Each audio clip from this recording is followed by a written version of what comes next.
Liftoff will start in T-minus 10 seconds.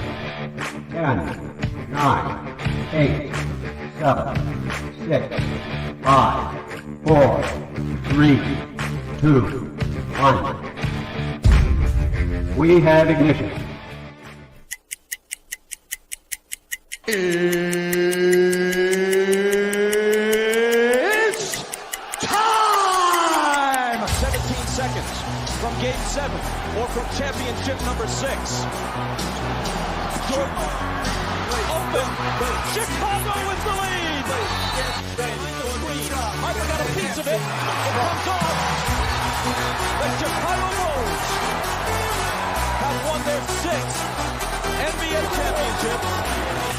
Tying run at second, 2 out. Palmero over the head of Jenks. Uribe charges, throws. Out! And the White Sox have won the World Series. To the far side around the 8-yard line to Hester. Under it and to the middle with the 15 to the 20. Breaks free to the 25 to the 30 to the outside. 40 midfield. 40 30 in the coast. 20 15 Hester 5. Oh! Touchdown!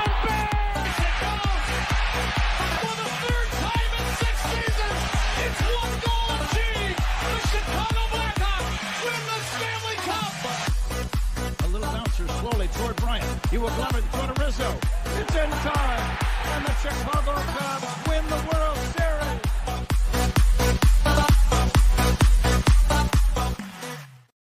What up, what up, what up? Welcome to Shawn and Maya in the morning on this TGI Mickey Vicky Friday. It's the weekend, baby. And I'm your boy, the SuperBack, Shawn Sierra. Thanks for tuning in. If you're watching us on Facebook Live, well, then I guess you found us on Facebook. If you're not following us on Facebook, what? Come on, baby. Go to Facebook, type in Sports Zone Chicago, click the like button, and now you're following Sports Zone Chicago. Simple, but wait, there's more. Go to the show's page, go to Shawn and Maya in the morning, like that page as well. So not only will you be following Sports Zone Chicago, but you'll be following Shawn and Maya in the morning as well. If you're watching us on our YouTube channel, excellent. And if you're not subscribed to our YouTube channel, for real, come on, man. Go to YouTube, type in Sports Zone Chicago, click this, but also click the notification. That's the little bell right next to it, and that'll let you know anytime for a show from Sports Zone Chicago is going live. You get it? Got it? Good. Now, if you're watching this on our mobile app, come on, man. Don't tell me you didn't know. Don't tell me you didn't know that we had a mobile app. What is your problem, man? Listen, all right? Download the app. So wherever you get your apps from, and it doesn't matter. It doesn't matter where you get your apps from, whether it's iTunes, Google Play, Amazon, Walmart, Kmart, 7-Eleven, Zayre, Zemsky, Macy, Montgomery Wards, Woolworth, Venture, Webolts, Gold Blast. It didn't matter. Just go there, you type in Sports Zone Chicago, you download it, you take us with you on the go. So not only do you get Shawn and Maya in the morning 3 days a week, not only do you get our other live shows throughout the week, and not only are they archived there like they are on Facebook, but I'll tell you what, we give you a slew, and I mean a slew of articles thanks to my man Clarence Council III. Big up to Clarence for keeping you abreast of all articles Chicago sports related. Now, if you're watching this on a Roku channel, I like that kind of party, baby. Yay. All right, if you didn't know, you better ask somebody. Sports Zone Chicago, we have our own Roku channel. So if you have a Roku television in the house, do us a favor, okay? Download Sports Zone Chicago's channel right to your television, right there. Do it like that. Yeah, like that. You can put it right next to the big boys: Netflix, Hulu, Apple Plus, Prime Video, HBO Max, Disney Plus, Stars. Oh yeah, next episode of Power is today. Came out today. I can't wait to watch it after I pick up the Warden. Oh, I'm fired. It's gonna be fired up. All right, just put it there. Just download it. Put us right there. You can watch it on the big screen. However, on the big screen, right, Vicky now. You can also tweet the show. You can tweet us at Sports Zone Shy. That's CHI at Sports Zone Shy. But if you want to follow me, just me personally online. You want to know what I did? Let me tell you what I did. I made it nice and easy for you folks. Nice and easy. One handle for Facebook, Twitter, Instagram, Snapchat, and TikTok. All one handle at the Shawn Sierra. If you want to follow my lovely co-host Maya Akai, you can follow her on Facebook and Twitter at the Sports Chica. If you want to follow her on Instagram because you're an IG and you do it just for the gram, we'll just follow her at Maya_Akai. It's MAYA_AKAI. Now we got a great show, but I need get interactive. So whatever platform you're watching us on, whether it's Facebook, YouTube, or our mobile app, you Leave a question or comment on that platform. It'll come up here in the thread. We'll put it up on the screen. We'll incorporate it into the show. And that, my peoples, is what makes this the best morning Chicago sports talk show around. And that's you. So keep them coming, baby. All of it. Questions, comments, smart answer remarks, because ain't nobody scared over here. And like The Rock said, baby, don't sing it. Just bring it. Let's see who we got in the chat already. Cornelius Squall's in the house. What up? What up? What up? Sports Zoners. My man Cornelius Squall's in the house. Shawn Wall's in the house. And Mickey Ficky TGIF, baby. Ain't that the truth? Whew. Ain't that the Mickey Ficky truth? Jay Grizz with a happy Mickey Freaky Friday, Sports Owners. Marley Johnson, what's up, Baba? How are you? He says, Shawn, what's good, brother? Hope all is well. Things are good. Things are good. Things are good. I look at it this way. Things can always be better, but hell, they can always be worse too. So, but things are good, baby. I appreciate you checking in with us over here. Listen, I don't know a lot about a lot, but I do know this. More of the usual suspects will chime in as the show goes on. That, my peoples, I can tell you. That I can tell you. Listen, we got a great show at 10 o'clock. Harrison Graham from Chicago Bears Now. Oh, geez, excuse me. He's going to join us. We're going to talk for our Bears talk. I'm excited to talk Bears with Harrison Graham. You've seen him. He's the host of the Chicago Bears Now podcast. And, I just want to get his take on, we'll talk a little Bears. Okay, a lot of Bears. But 10 o'clock, Harrison Graham. And we have a lot of other stuff to talk too. There we go. We got White Sox. Where do we start? Cubs. Sky. That was a tough one. And of course, Bears. So we got a little bit, I am going to talk a little bit of college football today, just a little bit. It starts tonight on U of I plays tonight, which is really weird. Usually college football is designated for Thursdays and Saturdays. Fridays usually high school. But NFL does what NCAA does what they want, just like NFL does what they want. Football, they do what they want. All right, they do what they want. There's no ifs, ands, or buts. You can't stop them. You can only hope to contain them. You know what? I said something yesterday, and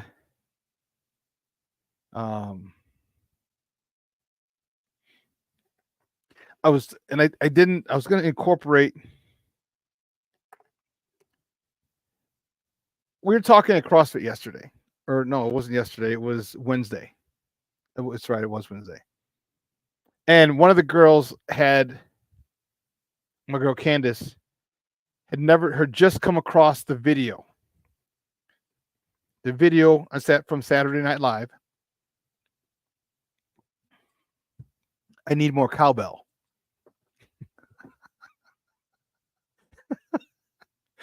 If you've seen that video, you just know why I'm laughing, because that's one of the stupidest videos ever. But skits ever, but it's hilarious. And she said that was the first time she saw it in the last week or so, and her son found it on YouTube, and she had never seen it. So I was like, you know what? I should throw in like one phrase from an old. You see, I'm old fart. All right, I'm 53, and so I should throw in like one phrase, some point. Just at random. And if somebody gets it, I'll send them, we'll send you some stickers. I got some Sports Zone Chicago stickers. Put it on your phone, put it on your laptop, put on something. Put on your mama. Put on your mama. But I think I might do that, maybe starting next week or sometime soon. But I just wanted to, a lot of people who follow me, not all, but a lot of people who follow me are a little older, which is cool. Definitely want to hit some younger younger kids as well. But a lot of people who follow me are older. So like when I'll say things, they'll get them. All right. I'll say certain things and they'll get it because they're of that age group. I think it's hilarious. Oh, snap. Crazy Ace TV checking in. He's checking in from Korea. Good evening from Korea. Crazy Ace. Good morning, Papa. Thank you. Or good evening to you, sir. Thank you for tuning in. I appreciate it. At the top of the hour at 10 o'clock, Harrison Graham from the Chicago Bears Now podcast is going to join us for some Bears talk. Steve, I got you, bro. I got you. Oh, my goodness. Crazy Aces. I really hope we see some improvement this weekend. I do too. The run game is really, if you saw the background today, Steve Oben created.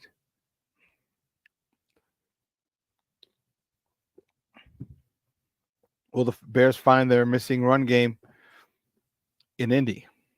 Hope so. Hope so. Because this team has given up over 230 yards on the ground. We're going to see. We will find out. But let's go. You know what, guys? Let's get into it. You know how we do.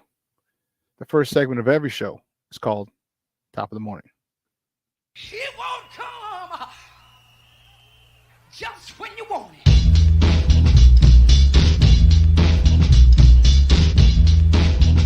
Top of the morning to you. Top of the morning to you. Top of the morning to you. See the first top of the morning topic. Let's see which way do we go. Which way? We can only start one way. Or we could start two. But anyway, the Cubs. Yeah, baby. For all you Cub fans, the Cubs beat the Nats, the Washington Nationals yesterday, 7-6. Javier Assad was on the bump. He got no decision. 5 innings, 7 hits, 3 earned runs, 1 free pass. Excuse me. Wow. I apologize. 1 free pass, 1 walk, 5 punch-outs. Heiya Suzuki, 2 for 3 with a homer, his 21st of the season. Driving in his 69th and 70th runs of the year. Cody Bellinger was 2 for 4. 3 RBIs, not 1, not 2, but 3 of them. Driving 71, 72, and 73 RBIs of the season. Isaac Paredes had 2 RBIs as well, bringing his total to 78 on the season. It was the start of a 4-game set for the Cubs, because the next top of the morning topic is the Cubs host the Nationals again today. First pitch is at 1:20 p.m. Central Time. You can catch that on the Marquee Network, or if you're going to listen to it, you can check it out on their flagship station, 6:70 a.m. The probables for today's game: Trevor Williams, who's 5 on the bump for the Nats. He's 5-0 with a 2.20 ERA, going up against Jameson Taillon, who's 10-8 on the season with the Cubs, and he's carrying a 3.54 ERA.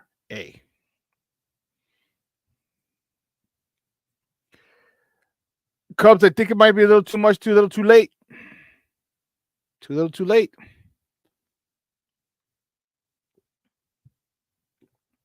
You're not mathematically eliminated, but you're done. I'm going to call I can't wait to talk until they're mathematically eliminated, because I'm going to have fun talking shit to my guy, Andy, who's a big-time delusional Cub fan. No, we're going to make the playoffs. I said, bro, we're not. You're not. You're going to watch it. You're going to be watching it just like us from home on your couch. No, we're going to get it. Watch. I was like, all right. Okay. And then the only thing he's going to say is, you guys have the worst record. Yeah. Whatever.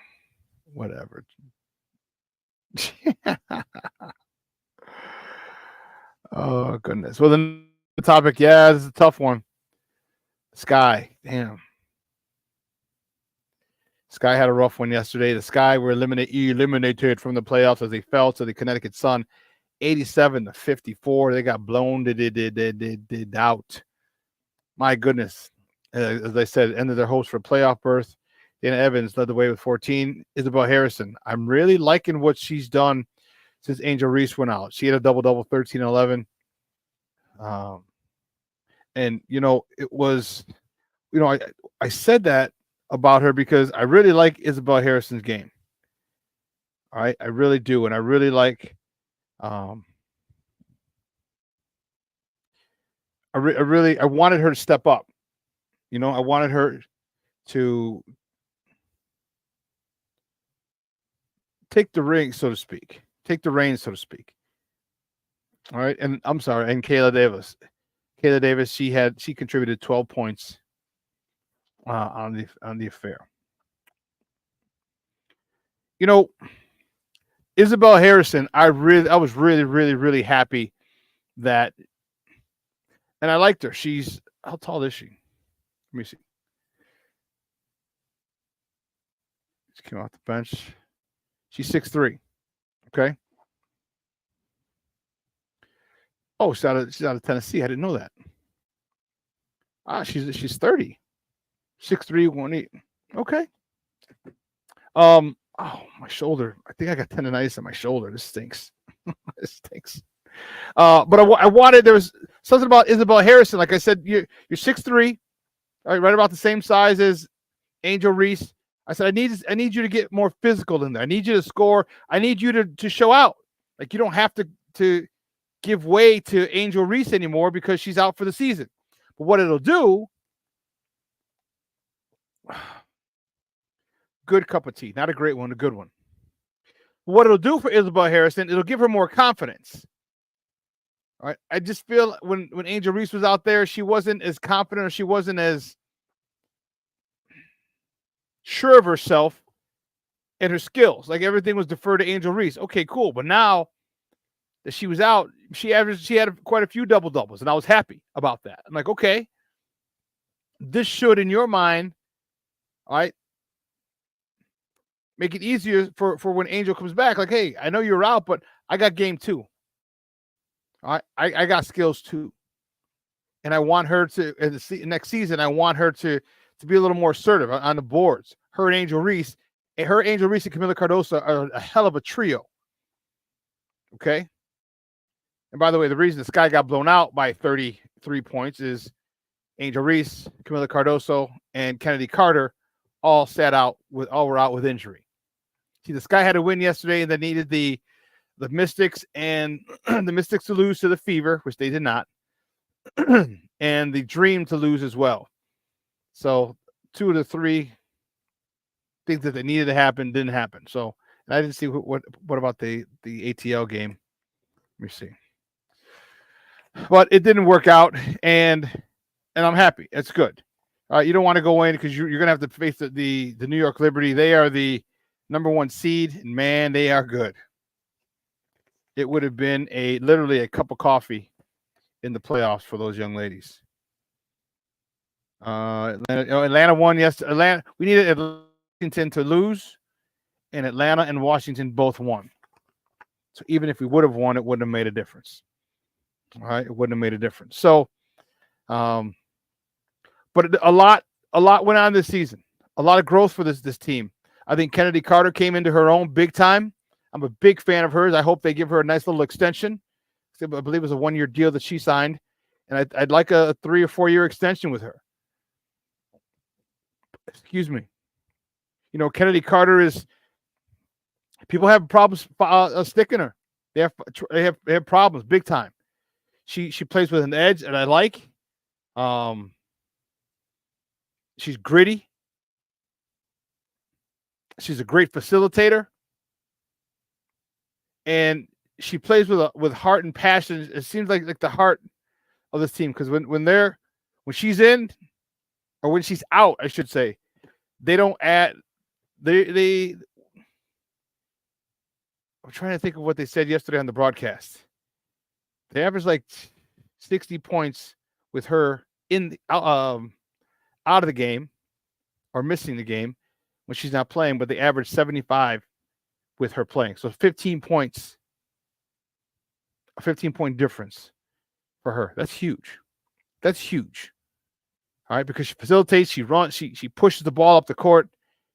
She dictates the tempo, and I love it. I love it. And it gets everybody else running. Angel Reese is running. Camila Cardoso is running. Isabel Harris is running. All right, all these girls are running because you run with Courtney Kennedy. I mean, Kennedy Carter. What did I say? Courtney Kennedy. Kennedy Carter. You run with her, she's going to get you the ball on the break. All right, she's not selfish at all. And I love it.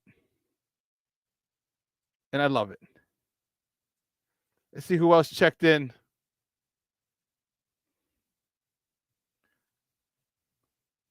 Yeah, let's see who else checked in. Roberto Ramirez, what about Vatos Locos? It's Friday, Bears weekend. You're damn right, baby. I might be going to the game. I might be going down to Indy tomorrow morning.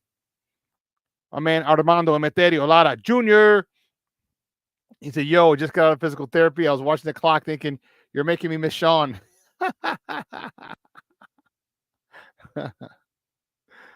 Crazy Ace. Yeah, the Cubs are out. They're not going to win. They're not going to get a wild card spot. It's just not happening. Do we have a new guest in here? Because I didn't see one. Brandon, what's up, Bob? I said, good morning, Janine. Or Jeannie, how are you? I don't know who you're talking to. Who's Jean? I don't know who Jean is. I don't know who that is.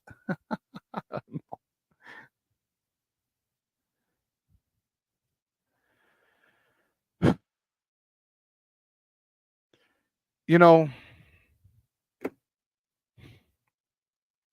really pissed me off, some people. DC, Derek Carter's checked in. What's up, Papa? How are you? Thank you for tuning in. I appreciate it. As I said, more of the usual suspects are going to chime in. Crazy Ace TV says, I want to see what the WNBA looks like next season. I hope that this upward trend of WNBA coverage gets better. It only helps the game further. I agree. I think it will. I think you're going to get more and more athletes coming in that are going to be worthy of coverage. You know, and Junior says he still thinks the WNBA is hurting itself by being so petty towards Caitlin Clark. Yeah, I think they're getting over that. She brings a lot to the game. She's bringing money. Her and Angel Reese are bringing money to this game. TV deals. All right, they're bringing more eyes to the game. So I know what, I'll do the same thing next year. I'll buy the league pass. I think I only watched 2 games on there this year, but you know what? It doesn't matter. I don't care. If I can support, I can support. I just got to go get a Chicago Sky shirt or a hat. Maybe I'll get a hat. Yeah. But I agree, Crazy Ace. You know, I said I think I want this trend to continue, but as I said, you got Juju Watkins coming out. She's not coming out after this season. She's coming out next year. You have to be 21, 22. So she's probably gonna have to stay all 4 years.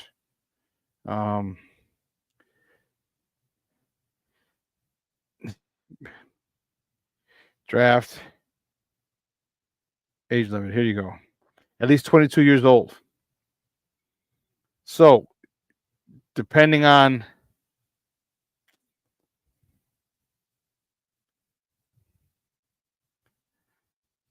so the WNBA's age limit, which prevents American players from entering the draft until after 4 years of college, unless they turn 22 the year of the draft and on track to graduate. So basically what they're saying is, like, if you're 21, so if you're born in July, August, or September, all right, and the draft is already in April, okay, then you're on track to graduate. You can enter the draft. Okay, is turning 22 the year of the draft and on track to graduate. So, yeah, so they could be 21 and get drafted as long as they're unscheduled to graduate. So, yeah. Well, listen, let's take a quick break. On the other side of the break, we got a couple other top of the morning topics that I think are pretty interesting that I want to get into. All right. So don't go anywhere, folks. Keep it locked right here. Shawn and Maya in the morning on Sports Zone Chicago.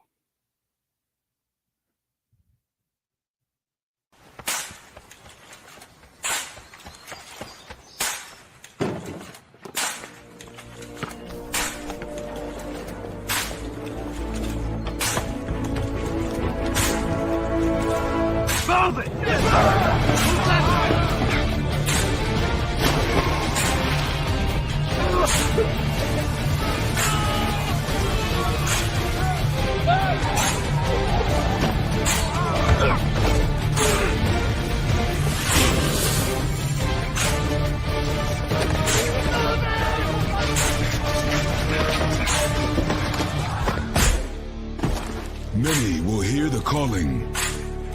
Few will earn the title. United States Marine. The few, the proud, the Marines. Hey, it's your boy, the SuperBack, Shawn Sierra, and be sure to follow Sports Zone Chicago on all social media platforms, on Facebook, Instagram, and our Roku channel. You can find us at Sports Zone Chicago, and on Twitter, we are at Sports Zone Shy. Also, be sure to download our mobile app so you can take Sports Zone Chicago with you on the go.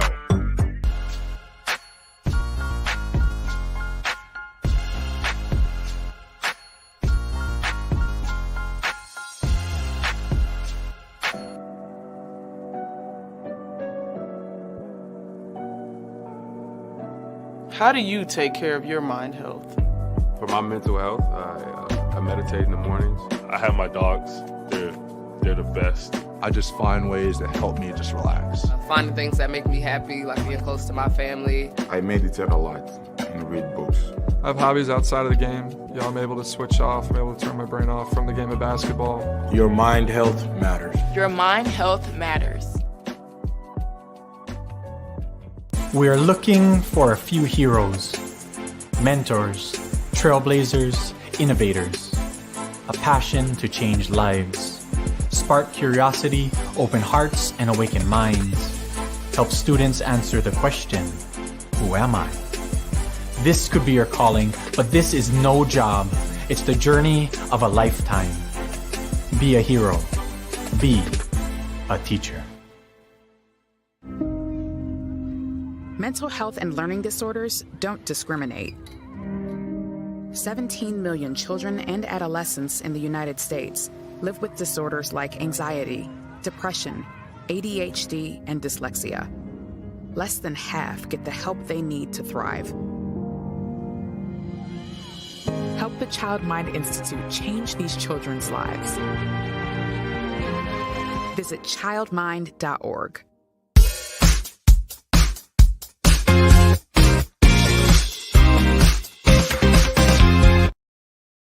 Help around the league. Need New York to beat Atlanta. And for the Fever to beat the Mystics. Nice gentle lay-in by Izzy Harris. Everything you want defensively, but if she can continue knocking down threes, that is a lethal reserve to have in the playoffs. She is one of the great stories in the league this year, why perseverance matters, even though... Call that a brain freeze? I don't know. Well, your brain cells click way faster than mine.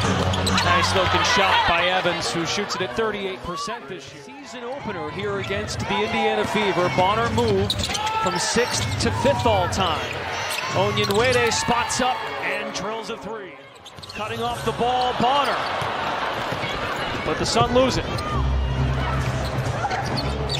Allen dashes to the rim. Nice move by Lindsey Allen.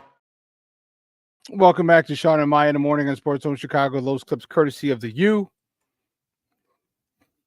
That's WCIU, the U, not University of Miami for all you psychopaths. Anyway, where were we? Oh, I got it. Let's talk about the sky. The next top of the morning topic, travel to San Diego. St. James, they're going to face the Padres. First pitch tonight is at 8:40 Central Time. Don't forget they're on the West Coast, so they're 2 hours behind us.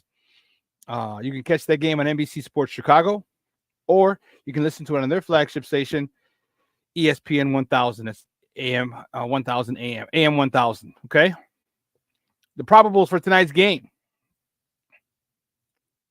For the White Sox, Garrett Crochet is on a bump for the Southsiders. He's 6-12 with a 3 ERA. Going up against Joe Musgrave, who's 6-5 with a 4.23 ERA.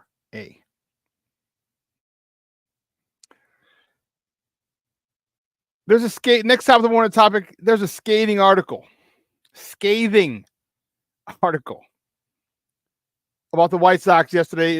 That came out. It was printed in The Athletic. It was by Brittany Giraldi and Ken Rosenthal.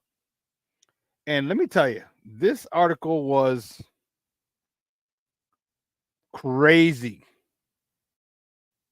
And what it did is it peeled back the layers of ineptitude by this organization. And what it was,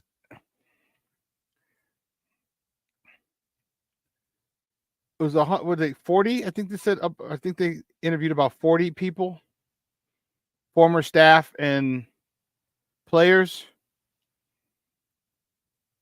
And let me just read a couple of clips from this. This is how it was. In the article, it says the White Sox would need to win 7 of their last 9 games to avoid tying the 62 Mets 120 losses for the worst record in modern baseball history. They are the first team since 1900 to have 3 separate losing streaks of 12 games or more. Opponents have outscored them by more than 300 runs. Yeah. And it goes on in the article. It said the White Sox charter an Airbus 320, a plane first manufactured in the 1980s. It features only 8 first-class seats, and the rest is coach.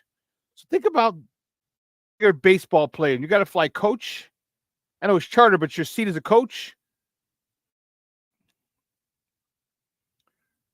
A majority of MLB teams charter bigger 757s with ample first-class seating for the players and the coaching staff. It said even well-known frugal franchises such as Tampa Bay, Colorado, and Miami charter nicer planes, but not the White Sox. You know, a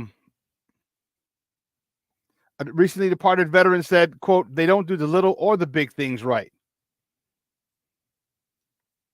Yeah, it said the Athletic spoke to nearly 40 current and former White Sox employees and others in baseball about the larger issues plaguing the Sox. You know, a former employee says you got a baseball fan owner who thinks he knows everything, and maybe he did in 1992. But the amount of info has skyrocketed in the last 30 years, and he's put his middle finger up at that. As long as Jerry's and another employee says, quote, as long as philosophy is the overarching one, they won't ever succeed. You know, yeah. And I highly suggest you go read it if you have the Athletic. Check it out. I didn't realize they're part of the New York Times. Good get. I mean, good sell.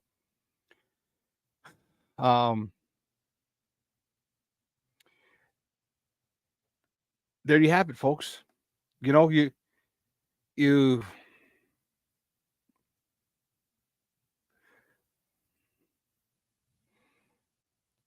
Kenny Williams even said he just wanted to break even. He said, I always thought over the years it was a little unfair when people say all he cares about is making money. I'm sitting in the office and he's saying, I'm going to give you what I got.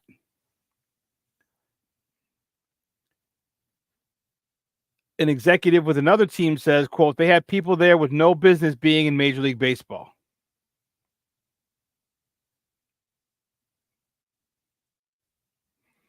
And one of the most glaring failures is the team's limited embrace of analytics. And according to sources, Reinsdorf would make comments in meetings such as, quote, you guys know I'm not an analytics person. I'm not big into that. So, you know, unfortunately, that's where baseball is going, and you had to adjust.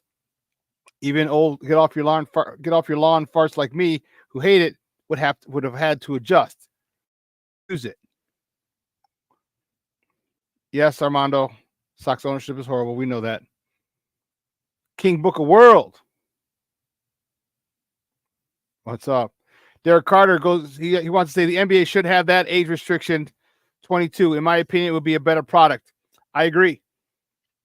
Or at least 2 years in college.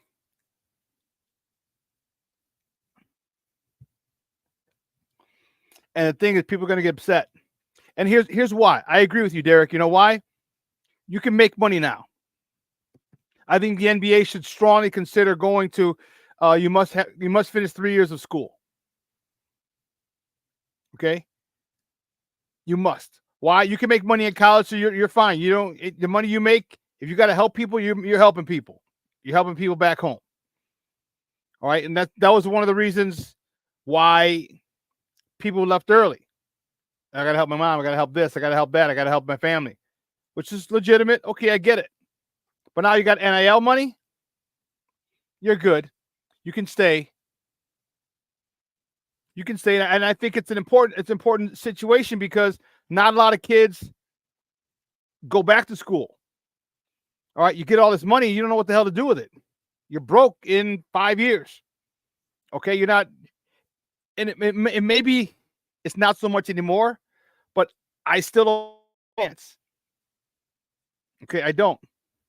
I think kids need to have, if anything. All right, I think athletes should take business classes. Okay, understand how to run a business, because you are a business. Like Jay-Z said, I'm not a businessman, I'm a businessman. And you have to understand your brand. You have to understand all this stuff. You have to understand marketing and sales and all and PR and all these things you got to understand. So I think it would behoove the NBA to make kids stay. Plus, you're right. The product would be so much better. You know why? Because you have 3 years of fundamentals. Coaches now still have something over you. 3 years of fundamentals. That's what the game is missing. That's what the game is missing. Fundamentals, the NBA game.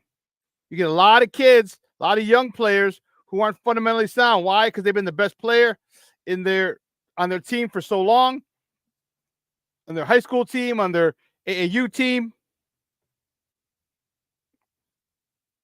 They play defense.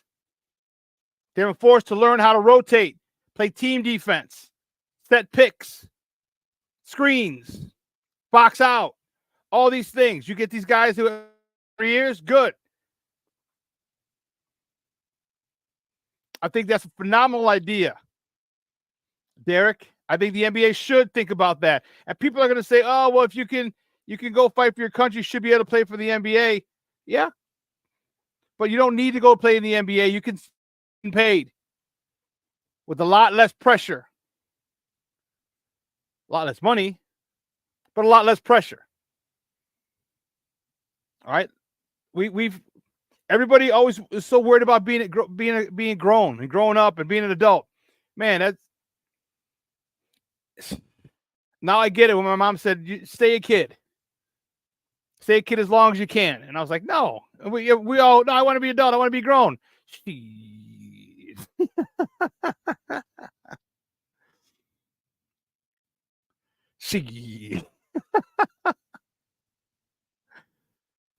Being an adult is the biggest game there is. A lot of extra worrying, a lot of pressure, a lot of responsibility. Let these kids be kids. Keep them in college. You know, I think that would be a phenomenal idea. And then when they come out, guess what? They're better players. You don't have to teach them. You don't have to coach them as hard or as much in the NBA because they're fundamentally sound. DC, man, we're here, Papa. We are here. DC says the best coaches are in college. The kids can learn the game and be a better player. Yes. So when you get to the NBA, you're a better player. When you get there, you don't need to develop.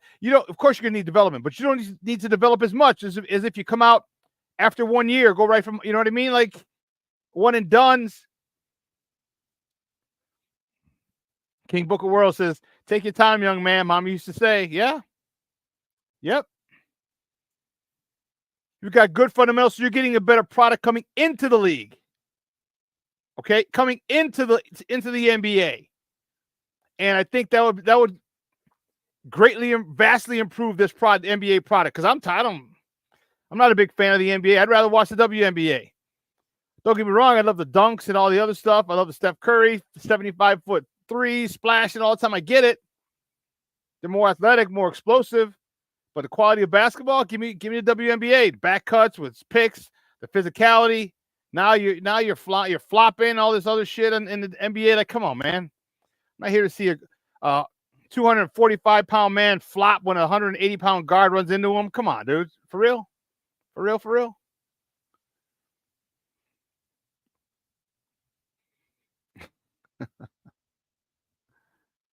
So I think it's a great idea.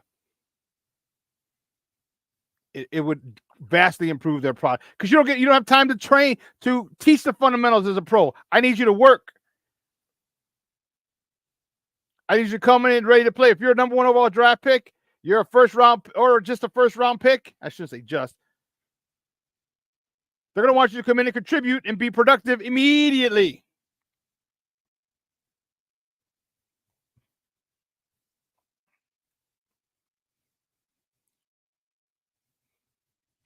Yeah, I remember that song.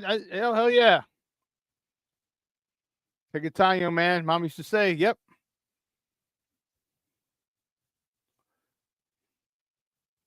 Derek Carter says, I agree, Shawn. The WNBA is a better product than WA fundamental-wise. Yes. Yes. And Caitlin Clark is a freak. See her passes? Amazing. And look at a lot of the stars. Look at a lot of the stars in the NBA. Many of them, not LeBron, but many of them are people who stayed 3 and 4 years in school.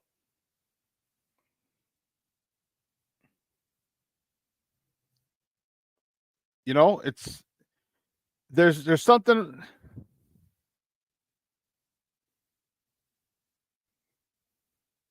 Let's see. There's something to be said about that.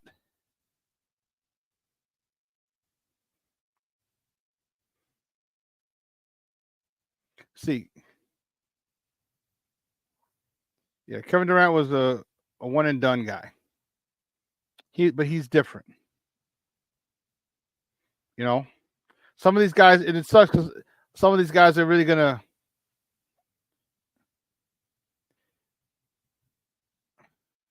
They're gonna really blow a hole in my theory, but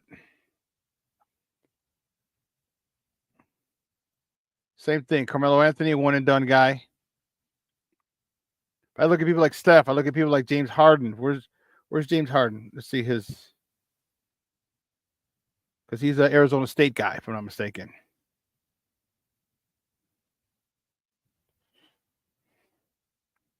Yep.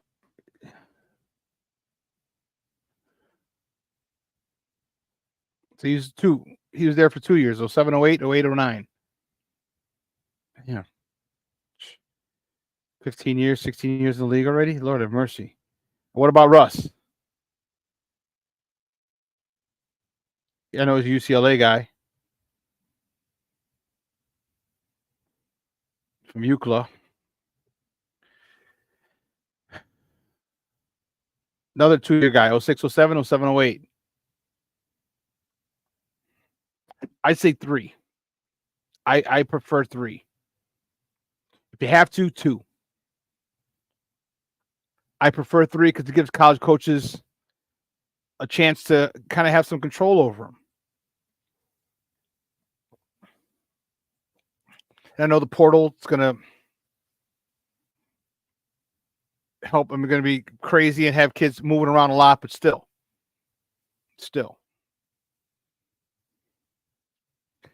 Anyway, where were we at? The next top of the morning topic. The Blackhawks, they started training camp yesterday. And Nick Foligno was named the team's 35th captain in the history of the franchise. All right, Nick Foligno was a captain with the Columbus Blue Jackets. You know, he's 36-year-old. All right, and it's the first time. Well, last year they played without a captain. All right. Jonathan Toews was the last captain on this team from 2008 to 2023. 15 seasons. Are you kidding me?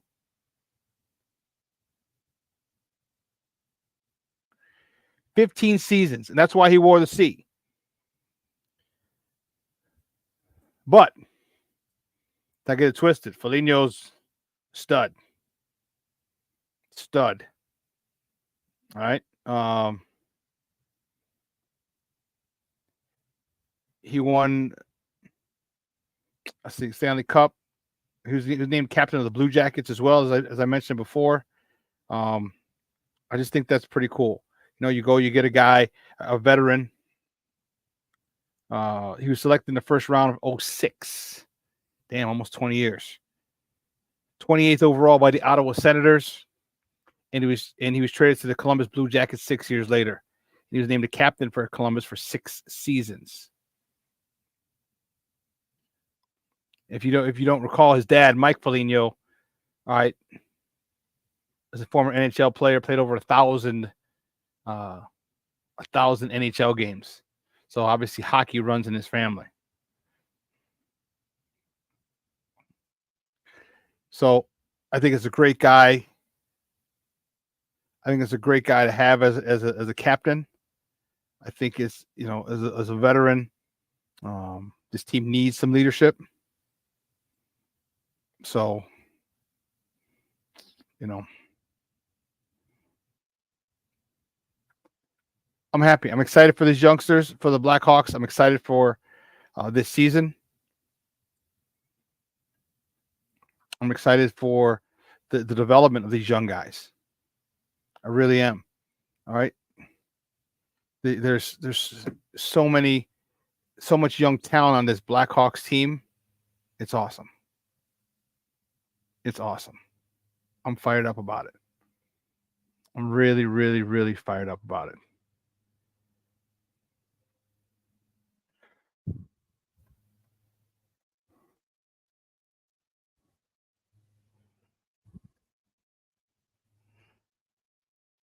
And yesterday, and the next top of the morning topic, this one is crazy. This one is insane.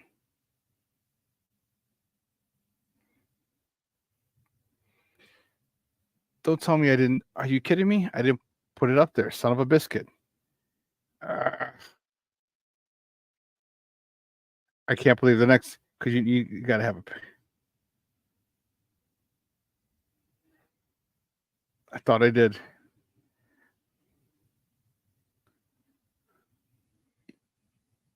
I thought I did, and I didn't. Oh, goodness. Well, you know what? The next top of the morning topic, this is good. Shohei Ohtani. All right. He has solidified himself as the best baseball player probably in the history of the game. All right. He's going to win his 3rd MVP this year. And how can you not give him his 3rd MVP? There's no way on God's green earth that you can take away his MVP. There's no way. All right. If he doesn't win the MVP this year, there's something wrong for the 3rd year in a row. there's something wrong if he doesn't win the MVP. All right. He created history yesterday. Okay. He became the first. He created the first person. He created the 50-50 club. First person in Major League Baseball history with 50 homers and 50 stolen bases in the same season. And he came in, he had 2 stolen bases, and he was at 48 homers. I want to say 47 homers yesterday. Oh, he had 3, might be 51. Anyway, this dude came in, he went 6 for 6, 3 homers, 10 RBIs, 2 stolen bases. How about that for a day? Have a day, kid. Have a day. That's one hell of a day. He created his own club, the 50-50 club. There's only one person in Major League Baseball to do that in its over 100-year existence, and that's this dude. Extremely, it was. Let's take a listen, because that was crazy yesterday. And how cool would it have been? 2 things. One, the guy who missed it. Oh, snap. The dude who missed the ball. Check it out. 1-2. Ohtani sends one in the air. The other way. Back it goes. Gone! One of a kind player. One of a kind season. Shohei Ohtani starts the 50-50 club.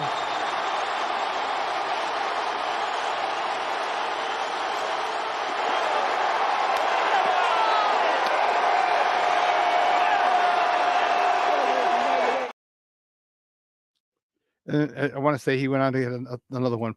Got 51. Dude is insane. Freaking insane. Those clips courtesy of Major League Baseball. Man, that was to watch. Imagine being at that game. Whew. Imagine how awesome that would have been. That's crazy. Well, listen, we're going to take a quick break. On the other side of the break, we're going to get into some Bears talk. All right. And my guy Harrison Graham's going to join us. I have a lot of questions for him. All right, a lot of questions for him. If you got any questions, type them in the thread, in the chat, and we may get to some in the interview. So don't go anywhere, folks. Keep it locked right here. Harrison Graham coming up next, right here on Shawn and Maya in the morning on Sports Zone Chicago.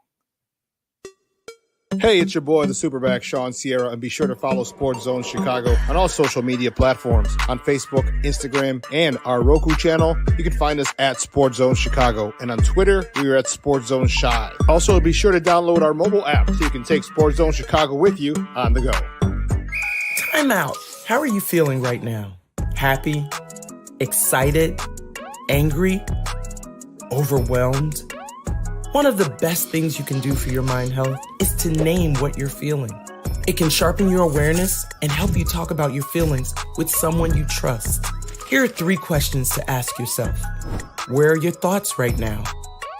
In the past, the present, the future? Do you notice any sensations in your body? Is your heart beating fast? Is there a flutter in your stomach? Or are you fully relaxed? What do you need right now? Time with others? Time to yourself? Remember, there's power in this awareness. So find ways to identify what you're feeling today.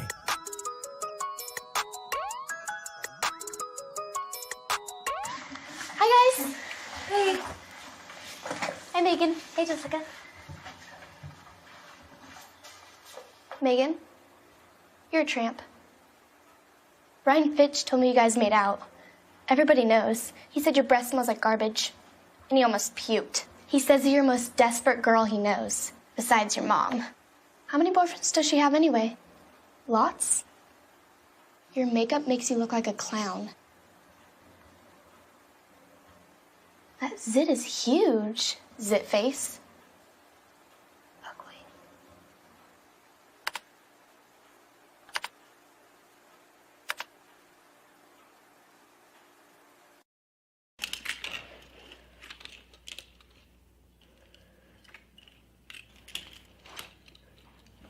Hey, bud, what you doing? I'm playing with cars.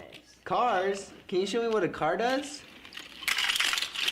Whoa, whoa, whoa, whoa, whoa. Hold on a second. First of all, this is a school zone. So you need to put down your cell phone, stop texting, and let's get to driving. Now you're coming up to a stop sign, right? You need to slow down and stop before you hit that Y line. I want you to look left, right, left. You don't want to get hit by a car going on your left, and to your right to make sure you don't get sideswiped by a guy coming from your right. You're coming, and you see a crosswalk. You better slow your horses down, because the #1 rule of driving is always yield to pedestrians. Now stop, pull over, and you are done driving. Gosh, what do they teach you kids in school nowadays?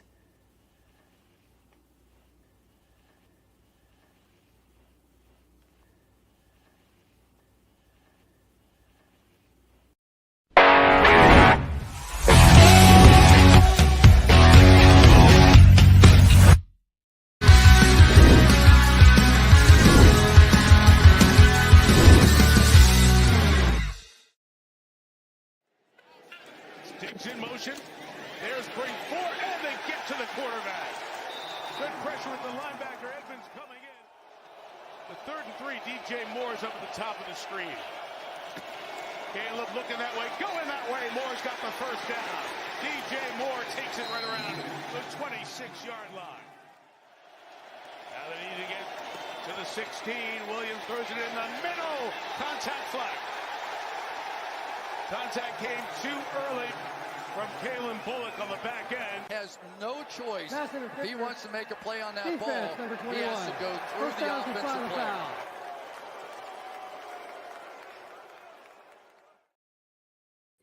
Ooh, came up really quick. Welcome back to Shawn and Maya in the morning on Sports Zone Chicago. Those clips courtesy of NBC. Sunday night, baby. I was fired up.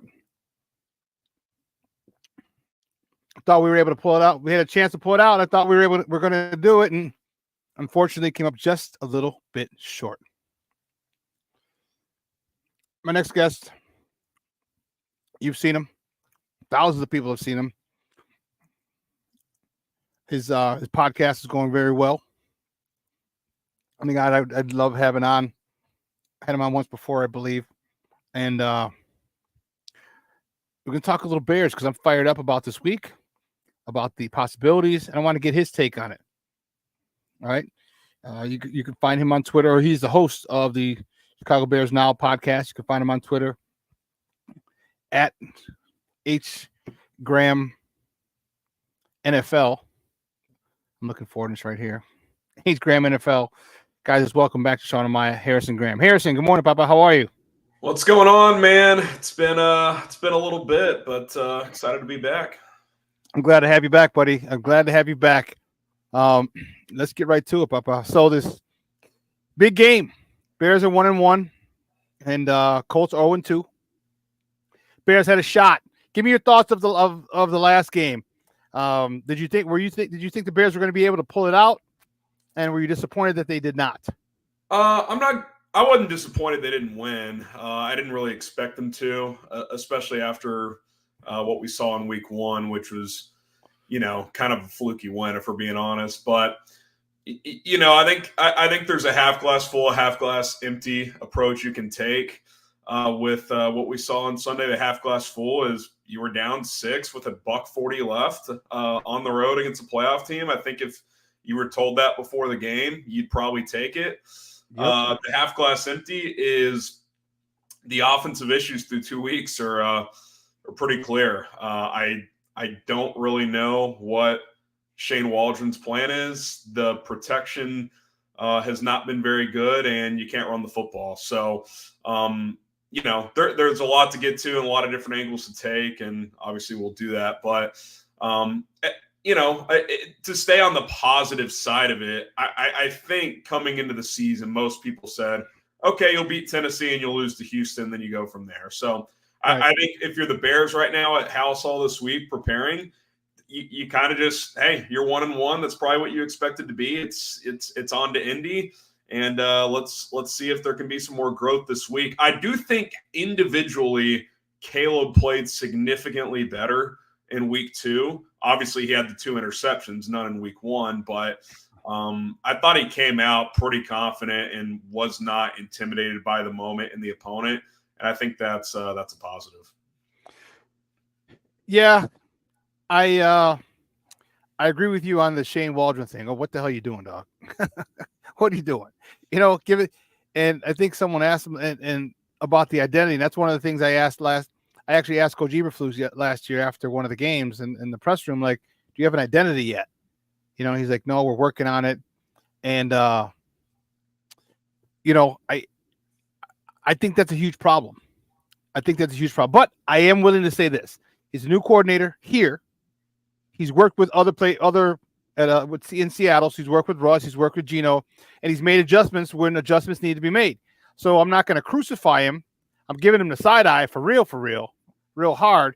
But I want to give him time to say, okay, let me make some adjustments and see what he does. But I really would love to have an identity for this offense, because it's not having an identity really hurts us as far as play calling. And I think that if he can establish an identity, I think his play calling would be better. Your thoughts? Isn't that word so exhausting, identity? We're 2 weeks in, and Cole Kmet and DJ Moore saying, yeah, we don't have an identity. We heard that under Nagy. We heard that under Getsy. It's kind of the same story. It's 2 games in, though. We can't jump off the bridge. Right. But obviously, here's what bothers me. Struggling early on offensively is not something that bothers me. Not knowing who you want to be bothers me. what was the point of training camp? I mean, isn't that what the offseason is for? Is like, hey, this is who we want to be as a football team. Let's go out there and do it. Now, within individual games, you may have to adapt off of that, and teams might just be able to take that away based on personnel, and I understand that, but I can't figure out who they want to be as a football team offensively through 2 weeks, and it's a small sample size, but that's a little concerning to me. I think in an ideal world, this is a team that starts to run the football more effectively, and you're playing an opponent who's been absolutely gashed on the ground through 2 weeks, so hopefully that can happen this week. But, yeah, I think they really need to look themselves in the mirror and say, okay, who do we want to be, and let's try to go do that, because it doesn't seem like there's any clear direction of what they're trying to do, and that's the biggest concern to me. It's not a lack of execution. It's more of a, what is the thing you're trying to accomplish here? Because I haven't been able to figure it out through 2 weeks. Give me your thoughts, because I was very adamant about what they did. They wasted a gift that the NFL gave them, and that was the Hall of Fame game. I wanted Caleb to play. I wanted that whole offense to play that in that. I said a half, and people were like, "You're crazy." I'm like, "All right, a quarter." No, you're crazy. I'm like, "Dude, all right, give me a couple," because I just wanted them. I wanted game time reps. There's nothing beats game time reps. I know it's preseason, but it's still game time reps. They didn't do that, and then they didn't play the fourth game either. I'm not really worried about the bottom of the roster. The top of the roster is what I need. I need to know who my offensive linemen are. I need to see certain things in game time situations where bullets are flying, real bullets are flying. And I felt that they didn't take advantage of that gift, because they got 4 preseason games and everyone else had 3. So you had an extra chance, you had an extra game to get some work in for Caleb and the offense and kind of get it going. Your thoughts on whether they should have played more in the preseason and if it's hurting them now? Yeah, I would have played them a little bit more. The Hall of Fame game one's a little tricky, only because it was a unique situation for both teams where you knew you were going to play them early in the season. So I felt like both teams kind of had an unwritten agreement to, we're not showing you guys anything. Yeah. But I think you're seeing across the league, offense is down. And I think a big part of that is these teams, they don't do as much as they used to in training camp. Most teams don't play anyone in the preseason anymore. I mean, I look at a team like Carolina, like, why are you not giving Bryce Young every rep in the preseason? Why? I think he played 1 game. It just like he was terrible last year. Why would you not play him every chance you get? But yeah, I've always thought they were a little too conservative with how much guys play. I get there's always a chance of injury, but Caleb himself said it. He was like, every rep is valuable. So I'm not saying they needed to play him, 75% of the snaps of the preseason. I would have played him more. I definitely would have played him in that final preseason game. But how much is that the reason they're struggling early?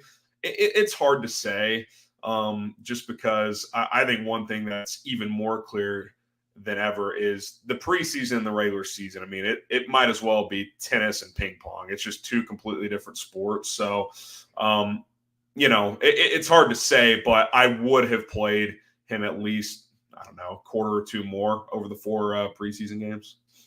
Guys, we're joined by Harrison Graham. He's the host of the Chicago Bears Now podcast, talking Bears football here on Shawn and Maya in the morning on Sports Zone Chicago. Talk to me about this offensive line.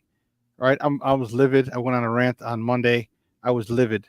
And how much of the struggles go to Chris Morgan? All right, and how much of the struggle falls squarely on the lap of the players? Because if you notice, the issue was it wasn't some exotic stunts or guys come late blitzes and things like that. It's literally TE and ET stunts that you work on, and they're doing this stuff in grammar school, and guys are picking it up. Definitely in high school.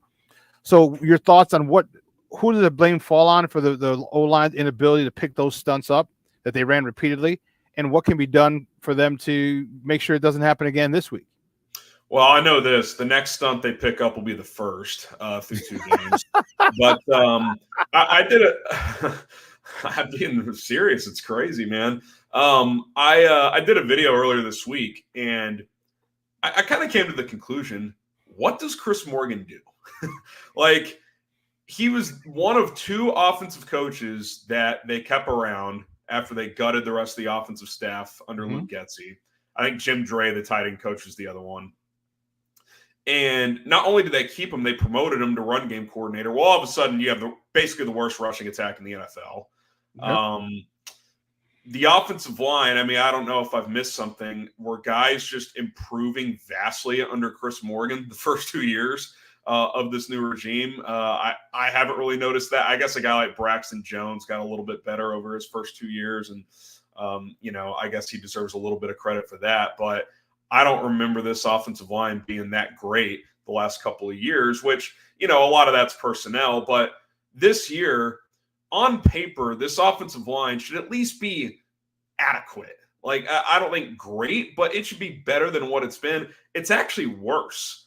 Darnell Wright has played worse. I thought Sunday night was the worst game of his career. I mean, especially in the second half. He's guessing wrong. I mean, he's lunging.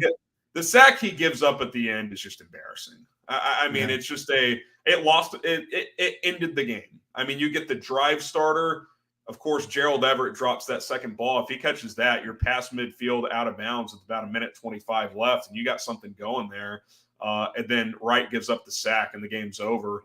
I don't know. I think one thing that's fair to be critical of Ryan Poles is he treats center like a long snapper, basically, in the sense of we're not going to put any investment here whatsoever. Now, I guess you could say, well, they traded for Ryan Bates and they wanted him to be the guy. Well, even if that's true, Ryan Bates has played center for like 100 snaps in his career. So there was no guarantee that would have been a great answer. So I think that's fair criticism. It's not his fault. Nate Davis was one of the, I don't want to say an elite guard, but a well above average player in Tennessee.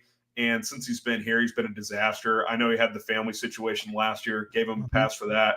This year, though, it's more the same. He doesn't practice much. His bad plays are really bad. He's just, there's at least 1 or 2 plays a game where, I don't want to be the let's pick one play apart guy on social media, but there's always a play that emerges where it's like he just he looks like Sam Mustipher. He's just running around with no intent to do anything and doesn't hit anybody. He doesn't. Yeah, I mean, how the hell are you an offensive lineman on a run play? You don't hit anybody. There's a play where he has an opportunity to hit 2 dudes and he just runs in between them. It's like, what are you doing? So, yeah, I mean, it's kind of a long-winded answer of I'm not convinced Morgan's that good of a coach. I think the schematics of it, clearly there's issues there. They seem to be missing assignments all the time. And outside of a couple guys, there's limited talent. I think Tevin's a talented player, although I feel like he's even taken a slight step back to start this year. Yeah. Darnell Wright's obviously talented. He continues to be up and down. Braxton kind of is what he is. He's an average to above average left tackle. He probably won't be more than that. And I think you can live with that as a 5th rounder, but you got to have at least one guy in that group that you feel great about. And I don't think you could say that right now. So there's a lot of issues and a lot of blame to go around. But to go back to the start of it, if you can't even pick up just basic stunts and pass off blocks, you kind of got no shot. I concur. And you know what? And Darnell Wright was that dude that I was excited about, that I say, okay, we could hang our hat on this dude last year. All right. I felt he was solid. Yeah. I felt a very, very comfortable with him. I was like, man, that's a great pick. And this year he regressed. He's lunging a lot. His fundamentals are off. And that's really all it is. One of my coaching colleagues always said, if you take care of the little things, there are no big things. And just the little things, he's lunging, right? He's not properly setting, just things like that. And people, and you see it, and it just looks. I was very, very disappointed in his play. Is that laziness, in your opinion? Is that just not being taught properly? What do you attest that to? Because you're right. He's just kind of just flailing on some of these plays, and you're just like, is he tired? Like that's not going to cut it against Danielle Hunter and Will Anderson. I mean, they're just going to laugh at you. And they did as they're going by him. They're laughing at him. It's bad habits. All right, he's in that falls into Chris Morgan's lap. You see bad habits, you nip that in the bud quickly. And he didn't. He hasn't. You know, on Monday I said if I was the O-line coach and I was Shane Waldron and I was Matt Eberflus, there would have been a profanity-laced tirade at the offensive line. Every single coach would have gotten it. Would have got to the offensive line because that was embarrassing. That was piss poor, and that wasn't even high school level of fundamentals being played on that field by the offensive line. They would have got him. That film study had to be a bloodbath. I mean, had to be.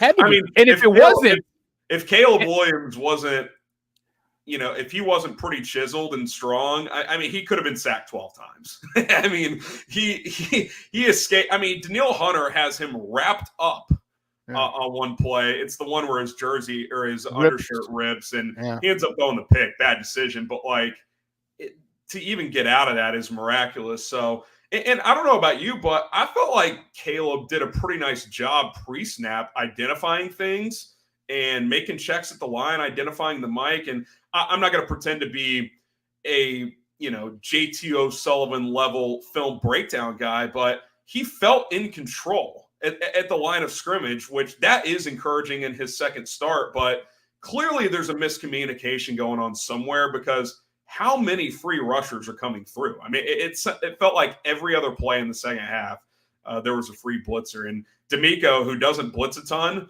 just said, we're just going to tee off on this guy because their offensive line can't pick it up.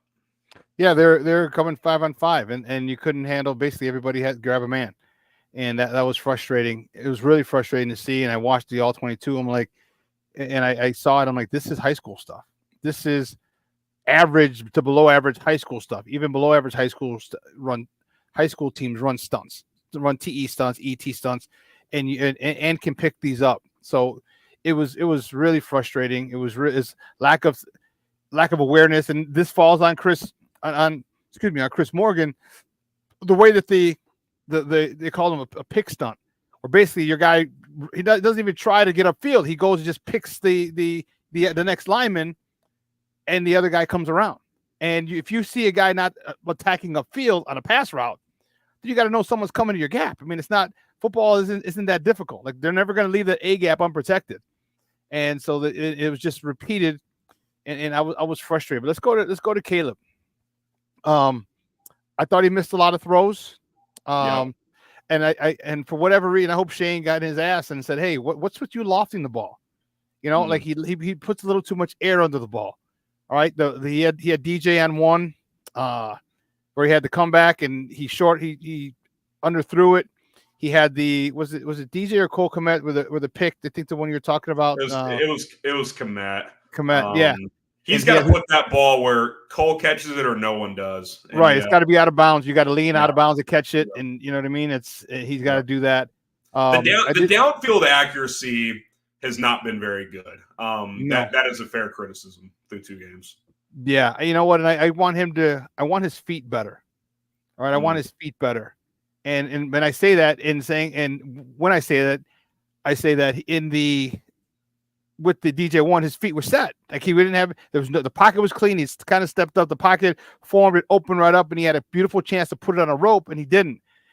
He's got to understand, and you know, he's got to do a better job of throwing the ball, the right type of ball. All right, he needs some air under it, a humpback line drive, a fastball. You know what I mean? Like, there's certain things, and he's putting too much air under the ball too many times, and that's bothersome. Yeah, you're talking about the first pick on the left sideline.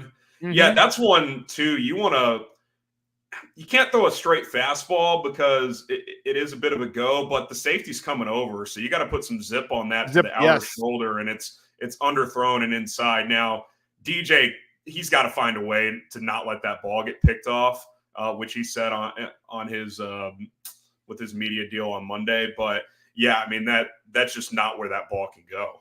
It's just it's not a good ball. And I think one time to give him credit, I thought the seam shot to Carter that drew the PI early in the game was one of his better throws. Yes, it was. I mean, that's probably a touchdown if the safety doesn't take him out. So we've seen some glimpses of it. But yeah, I think it's, you know, it's knowing when to put air under it. It's knowing when to throw the fastball, which he clearly has. I thought one of the better throws he made too that kind of went under the radar. I think it was in the fourth quarter, early in the fourth. He hangs in the pocket. He's clearly about to get cracked from the left side, and he lofts one pretty beautifully to DJ Moore that kind of went off his fingertips up the right sideline. I don't know if you remember that ball. It's either DJ's getting it or no one else is. It went incomplete. I think it came back. Oh, yes. And people are mad at DJ. Like, he's got to catch him. Like, it's not a drop, but it's like, that's a pretty damn good ball when you're getting cracked on the backside. So, yeah, I mean, my conclusion of Caleb through 2 weeks is from week 1 to 2, I think the quick game in week 2, especially in the first half, looked crisp and sharp. He was putting the ball on time and accurately. Thought the first drive was impressive. The downfield accuracy has not been great. The types of throws, which is what you're talking about, I think the decision on some of those has been off. But you can't question the kid's toughness after the game the other night. I mean, he got absolutely hammered. And I think it's tightening up the details and from his standpoint, and hopefully from the coaching and just guys around him, like, let's just ease it up on. I mean, he's dropping back almost 50 times in that game. I mean, that is just, what the hell is that all about? That's asking a lot. I get you're getting stuffed in the run. Get under center and run the football. These shotgun runs have got to stop. Like, where's the outside zone? That's the whole part of this scheme. I know Waldron's kind of a branch off of the Shanahan tree, but we've seen none of that. So again, it goes back to that identity. Like, who are you trying to be? That's what they've got to figure out. Harrison, that's exactly what was going to be my next question, was where, do we really take advantage of Indianapolis? All right, they've given up 237 yards a game. And I know it's only 2 games, but that's still a hell of a lot. And DeForest Buckner's out. They're stud 3-tech. Yep. Is this the week where you commit to the run and stay with it? And I think, do you think they do? And also, do you think Khalil Herbert gets more time? Because I think Khalil Herbert's a much better zone runner than the other 3. And I think DeAndre Swift's okay. I think he's okay. But I think Khalil Herbert's the best zone runner of the 3.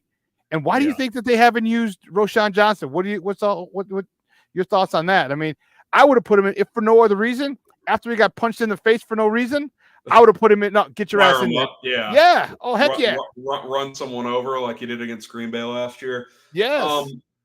My biggest reaction to the initial roster is you kept too many running backs. There's no way you can play all these guys. So they got to figure out what that room is. Is Velus a part of this or not? That's number 1. Number 2, you kept Khalil Herbert for a reason. He's not really a special teams guy. I know he's your number 2 kick returner. Like, if you're just going to hand him the ball twice, try to trade him, because what's the point of using a roster spot on him? I would use him because with you, I agree with you. I think especially in under center outside zone concepts, he's probably your best runner. I kind of have a feeling we'll see more of him this week. But what's the obsession with Travis Homer? I know he's supposed to pass protect. There's a clip that's gone viral where he completely misses his assignment in pass protection. So it's like, play Roschon? They loved him coming out of the draft last year. He's not even getting on the field. So I think there's too many cooks in the kitchen at running back. Obviously, they paid Swift. They're going to try and get him going, but he doesn't have great vision. He doesn't have great vision. He's 5'8". In theory, he's a home run hitter, but when you're not creating running lanes, get Herbert or Roschon in there, guys who can hit the hole harder and try to find some plays. Because I think against Indianapolis, they're just getting gashed. I mean, it's pretty embarrassing when you're going up against a Malik Willis-led team. You know they're going to run the ball, and you still can't stop it. You would think that the Bears can find some success running the ball this week, and if they don't, you really got to have major questions at that point, because Buckner's out, Latu might be out. He hasn't practiced this week, the rookie edge out of UCLA. So Grover Stewart's really the only guy that gives you somewhat of a concern on that defensive line. So at their nose? Yeah, at the nose. Yeah. And they've got Kwity Paye's a decent pass rusher, but this is a defense you should have some success again. I'm not asking for 230 running. How about 130? That would be a start. So I do feel like you're catching a team at the right time. Sometimes, the NFL is all about when are you catching an opponent. The the Bears have opportunities here. They're catching a Colts team that has a quarterback that's struggling to complete passes. Their best player on defense is on IR, and they can't stop the run. You would think you could get something going there. And then the week after, the Rams are beat up. Their whole team's hurt. So as bleak as it's looked offensively, you're 1-1. You got an opportunity here to stack some wins if you play well. I agree. And guys, we're joined by Harrison Graham. He's the host of Chicago Bears Now podcast, Talking Bears Football with your guy, the SuperBack here on Shawn and Maya in the morning on Sports Zone Chicago. And I said this, before the season started, I said, look at the schedule. I said the first 10 weeks, 9 games, I said the NFL was extremely kind. There are a lot of teams in here that will exploit us if we're still trying to figure ourselves out. All right. There's not a lot of teams. And I had the Houston Texans as one of the losses. I said maybe the Rams, depending on how they come out, and maybe the Jaguars, because they live in London. That's their second home. All right. So they fell to the Houston Texans. The Rams are beat up. Jags are 0-2. Like I said they easily could come out 6-3, and most likely they should come out 7-2 in those first 9 games before you hit the gauntlet of it. 6 games and 8 last 6 or last 8 are all division games. So I hope they take advantage of this and try and work some things out. Talk to me about this defense. Can they continue to be as freaking dominant as they've been the first 2 weeks? Like literally smacking the shit out of people second half. Like, oh, you think you got something? Smack. No, you don't. Yeah, I mean, look, I think that's the good news, right? If the offense is going to struggle early and try to work out some kinks here, I think you can lean on this defense. I mean, I know you got kind of the fluky late fumble. Otherwise, they probably at least get a field goal there, 22 points. But you're holding C.J. Stroud to 19 in his crib, 3 in the second half. Like, you're doing something right. You were a couple inches away from a game-changing pick 6 from Kyler Gordon here. Would have been one of the plays of the year. Your defense is going to keep you in a lot of these games, especially in these games coming up. Anthony Richardson against this defense, I don't like that matchup if I'm a Colts fan. I mean, he's not even completing 50% of his throws. If you're the Bears, just don't let him loose as a runner. I don't see how they find 20 points. Stafford is a hell of a player, but Nakua's out. Cooper Kupp, even if he doesn't go on IR, I'd be shocked if he's in a cast right now. I don't think he's playing next week. Their offensive line is beat up. I feel decent about that matchup. Andy Dalton or Bryce Young, I mean, that Panthers roster stinks. I mean, to your point with the schedule, your defense, even if your offense is going to struggle early on, at minimum is going to keep you in a lot of these games. And like we saw in week 1, might even win you some. So if the offense can just slowly improve week by week, get to the bye week feeling better about where it's at, and then a couple of cupcakes after the bye, hopefully by the time that back 8 weeks gets here, you at least feel decent offensively, because that's when it's really going to ramp up. So, I mean, the schedule makers really did the Bears a favor here. The defense is rolling. They talked about that in camp. They didn't want to start slow like they did last year. They have not. They look like a top 5 unit right now. The front 4 is better than expected, which that's a really good positive. I like what I'm seeing. The defense is playoff ready. It's just a matter of if over the course of the season they can win enough games while the offense catches up a little bit. And if they can, they should be in position once November and December get here.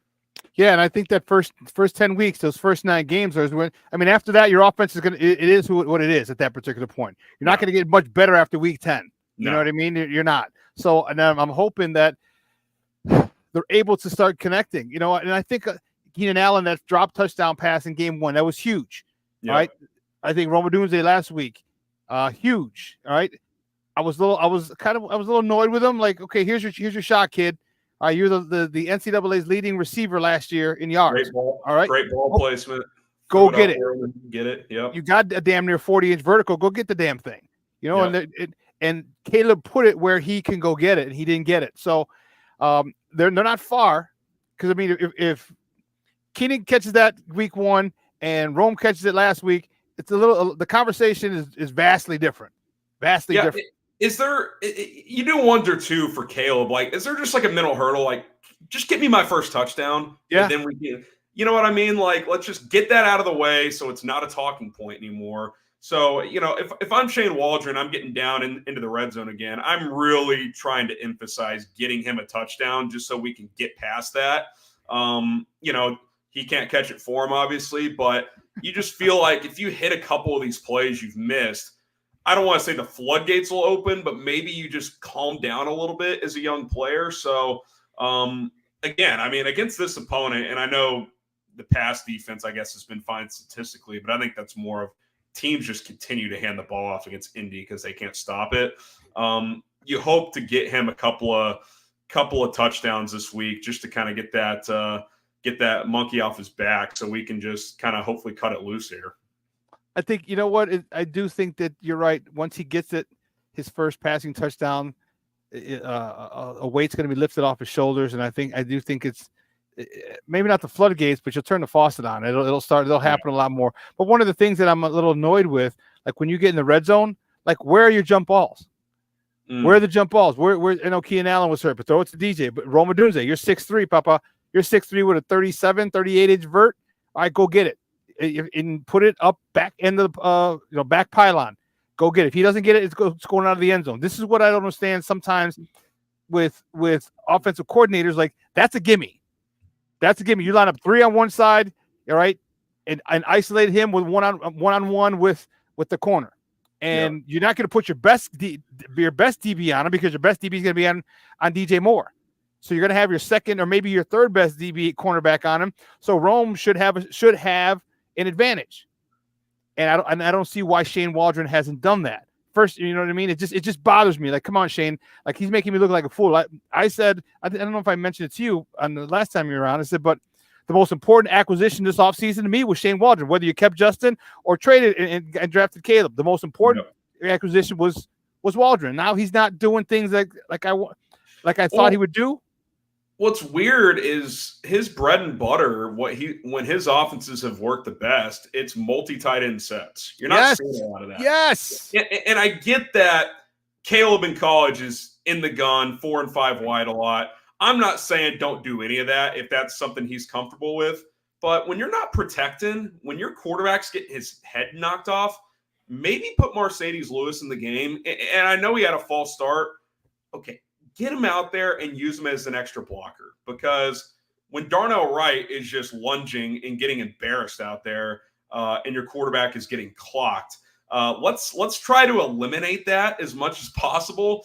And as far as the Rome thing goes, I still think there's kind of miscommunication things going on, timing issues with him and Caleb. Like, even the 4th and 17, the last play, Caleb throws a back shoulder to the sticks on the sideline, and Rome is still running upfield, and you're just like, what is going on here? Like, I can't say I know what happened there, but to me, Caleb threw a BB where that needs to go. Like, you, in that situation, a 5% chance to convert, you got to throw that to the sticks and on the outside. And that's exactly where the ball went, and Rome doesn't seem to know what the play is. So I get that's one example of a desperate situation, but I do think it outlines that there's still some reps that need to be had between these two and just with the offense as a whole. But Shane Waldron's got to identify, okay, this is a strength of this player. Let's give him some opportunities to do what you're saying and try to build off some of those, because A, it doesn't seem like they're identifying what their strengths are as an offense, and B, if they have, they're not going back to that well. You know what's not a strength? An outside shotgun run to the left. Every time they run that play, it's -4. I mean, how many times are you in 2nd and 14 through 2 weeks because DeAndre Swift is trying to stretch a shotgun run to the left side and he's getting blown up? Or jet sweep to the left. Like, come on, dude. I mean, let's maybe shelf that for a while, Shane, and let's try to get the running game going from under center a little bit. Kari Blasingame was hurt, so I don't know if he's going to play, and I think that'd be a huge thing. Yeah, still hasn't practiced this week, so I wouldn't hold my breath for Sunday. So I do think that we talked about his multiple tight ends sets. Man, give me a 22 personnel or 21 or 12 personnel, even 13 personnel. Right, and one of the tight ends will be a fullback. I need some downhill running. I need some. The thing that I'm having a problem with is these cute little plays on 3rd and 1 and 4th and 1. All right, let everybody know we're coming. All right, we're gonna smash it right here over the right side or the left side, preferably the right. All right, and we got tight ends leading the way. We haven't set a tone for ourselves or the team or the opponent. And I think that's what bothers me. But when you have those tight ends, you just mentioned Mercedes Lewis on the right, you can have Cole Kmet, or you can have what's the other tight end? You can have Gerald Everett in the backfield leading, DeAndre Swift or Khalil Herbert. It sets the tone and starts to give them an identity. And Shane hasn't done that yet, which is very surprising. To your point in 3rd and 1, I mean, what is that play where it's like an RPO and Caleb pulls it, and Kmet is supposed to come across the formation and block Will Anderson there? I get he's got to get more of Anderson there, but is that a realistic, successful block opportunity for Cole Kmet? Because I feel like it's not. To your point, 3rd and 1, either smash mouth them, which is what I would do, or run like a little jumbo set play action flare to the flat, which is what Houston did on 4th and 1. The Bears sold out on the run, and they just leak out the fullback for an easy 15 yards. And, you can live with that defensively. You're selling out to try and stop the run, but you're forcing the defense to make a decision there. Instead, you're running some cute college RPO, and Kmet is supposed to slide over and chip Anderson there. I mean, that is asking a lot. And when I saw that, I'm like, I was annoyed because I thought, and I'm like, I'm okay with that, but just have him chip him. Just have him chip and you leak out. Yeah, line him up on the left side and just have him chip. But even coming in motion, if you hit, he hits him, chips him, and leaks out, I think it's perfect because you're not getting a full, the full brunt of Will Anderson. Right, you're slowing him down for a half a second, and that's all Caleb needs to put it right over his head. You get it, turn up, first down. So there's just a whole bunch of things that are really bugging me about Shane Waldron. Last question before we let you go. This defense, do you think they will be able to hold them under 17 points? They've done a good job this far. Last 10 games, if I'm not mistaken, their opponents are under 20 points. Yeah, they can do it again. To me, like, if you're to kind of talk about the full team, I think if you're the Bears offense, can you score 20 points? If you can, you're going to win a lot of these games coming up. Hell yeah. I would be shocked if the Colts found 20 points. If they do, that probably means they got a defensive or special teams touchdown. Anthony Richardson looks lost as a passer. Now, he'll make a couple wow throws. The one in week 1 that literally 70 yards in the air off the back foot, like, he can do some crazy stuff like that. But if you just contain him in the pocket and make him identify and deliver the football, it's all over the place. I mean, he is just spraying throws left and right. So I think they just got to be fundamentally sound with their pass rush lanes. If they are, I feel good about this one. Obviously, Jonathan Taylor is a player you got to keep in check, but they just shut down Joe Mixon, who went for $160 the week before. I don't see how Indy scores 20. I went Bears 23-16 in this one. I think there's going to be more opportunities for the offense. Not saying it's going to take off, but just based on Gus Bradley's vanilla scheme and inability to stop the run, you would think you'd find some more pop plays there.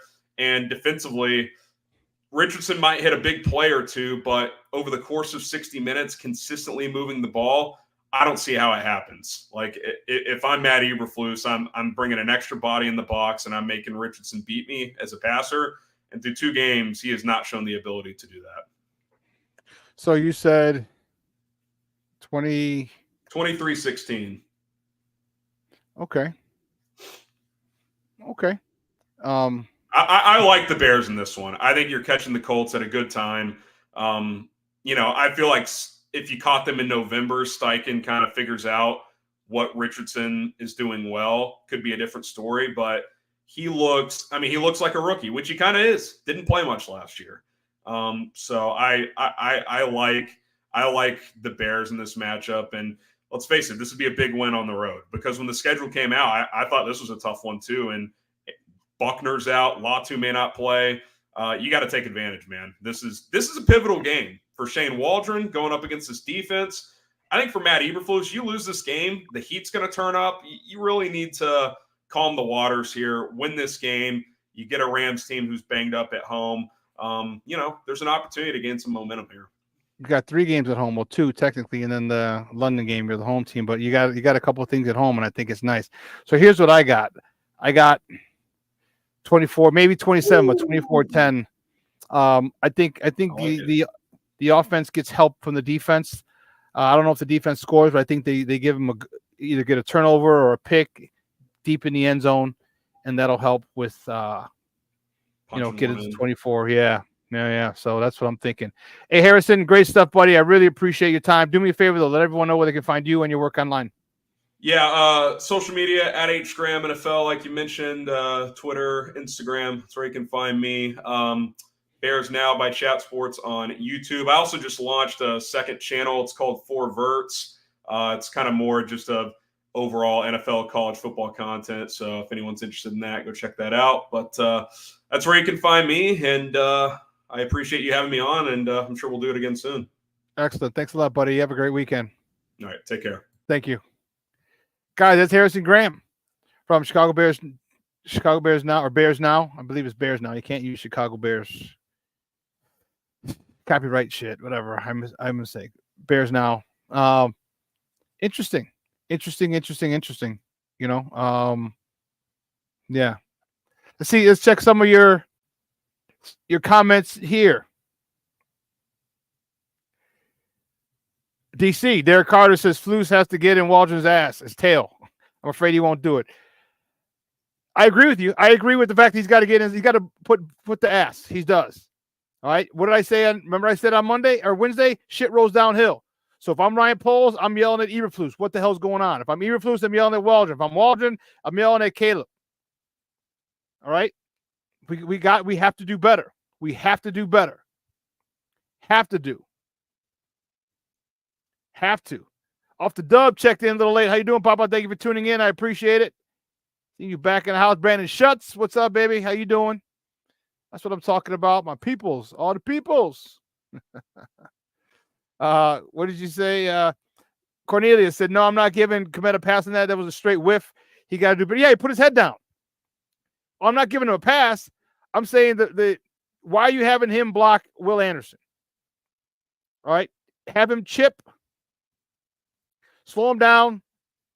He comes out the back end. Nice soft throw over Will Anderson's head to Kmet, catches it and runs up. All right. I'm not giving him a pass at all. And he said it wasn't supposed to block him. Well, what are you going over there for?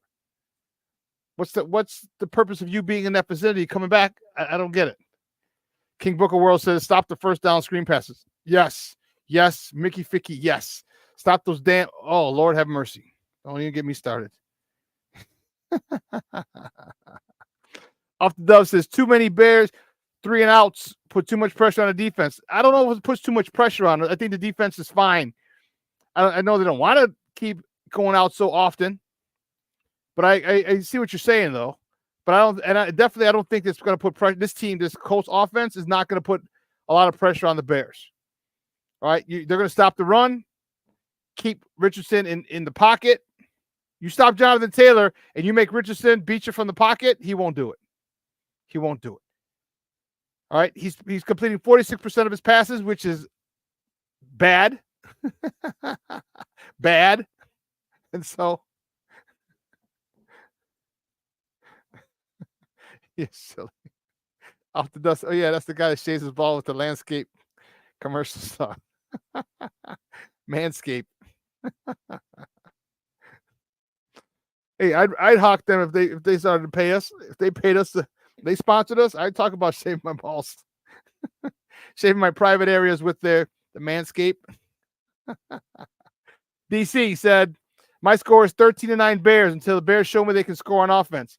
Yeah, I can't argue with that. I feel they're going to do better. I think they're going to revert back to the fundamentals that should have this week, and I think they're going to be able to. They're going to come out. This defense, and you start running the ball. And you got 5 running backs if you want. If you want to use Travis Homer and Velus Jones, although Velus Jones was working with the wide receivers a lot this week. All right. So Courtney Cronin posted that on her social media. So what's Velus? What are you doing? What are you doing with Velus? All right, Velus, what's going on? All right, Shane, and Coach Eberflus, what are you doing with Velus? All right, keep him at one spot or the other. So King Booker World says I got 17 from the offense and 14 from the D. 31-16. Okay. So when you say 14 from the D, do you mean like they actually score, or they get the ball into scoring range? Like they get the ball in the plus 30 for the offense. Offense got to go 30 yards. You mean, or do you think the defense scores twice? Or do you think they set up one or both of those? Kevin Scott, good morning, Papa. Time to play bully ball. I agree. Time to play bully ball. Bear down. I agree, Kevin. I agree. Here's where you. Oh, King Booker World. Oh, you ain't playing. He's like, I 1 pick 6 and 1 scoop and score. Okay. Okay. You know, I think this is a time. And I know I said redemption game last week for the offense, but this is it. Like if you're an offensive lineman, I got my guy Junior, my own personal offensive lineman, personal protector. He'll tell you, if you don't get up for a game like this, when you know this team sucks at running, at stopping the run, as an offensive lineman, you should be super excited to play this team. And their best players out, their best defensive player, who's their D lineman, DeForest Buckner, he's out. This is a game where you intend to say, hey, fellas, it's going to be a long day because we're running. We're running. Play after play after play. And it's going to help Caleb. I agree with him. With Harrison, get him under center. And I know everyone talks about, well, you got to adjust sometimes. Okay, you got to adjust. But you knew this is what Caleb did, and this whole thing, they're screwing shit up. If the run game isn't going, and I hate those shotgun runs, I really do. And mess up the timing with play action, and a whole bunch of other stuff. Again, I also don't like Caleb's footwork. I don't like it. All right. When you drop back, it's more than 5. It should be more than 5 yards on a 3-step drop. Your right foot should be past the 5-yard mark. It's not. It's 3.5, 4 yards. It's 1 step and then 2, 3, real quick. And he's waiting, and that ruins the timing. But if you're under center, and first of all, you got to get back because you want to get away from the line. Caleb's short, he's got to. You're getting back. That's a good 7 yards you're getting back because you're taking a nice full 3-step drop. If he still took a full 3-step drop from the shotgun, he wouldn't have as many batted balls. All right, and the timing would be much better on most of these routes. These slants, these hitches, these curls. Plank, that's funny. Good for thanks for checking in, Baba. Here's Get Off My Lawn, Shawn from Manscaped.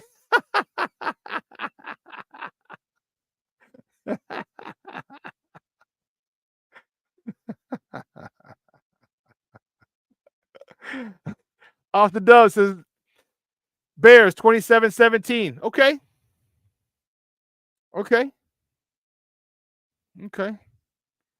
Plank, I might actually be heading down to Indy. I'll figure that out in about an hour. I forgot where we're going to be watching the game. Plank, are you actually going to the game? I think you said you were.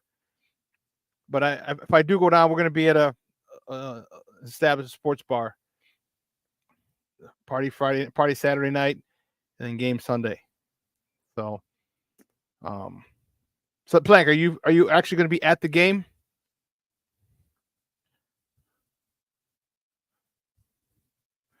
King Booker World says Caleb 13 of 20, 227, 2 TDs finally, and no turnovers.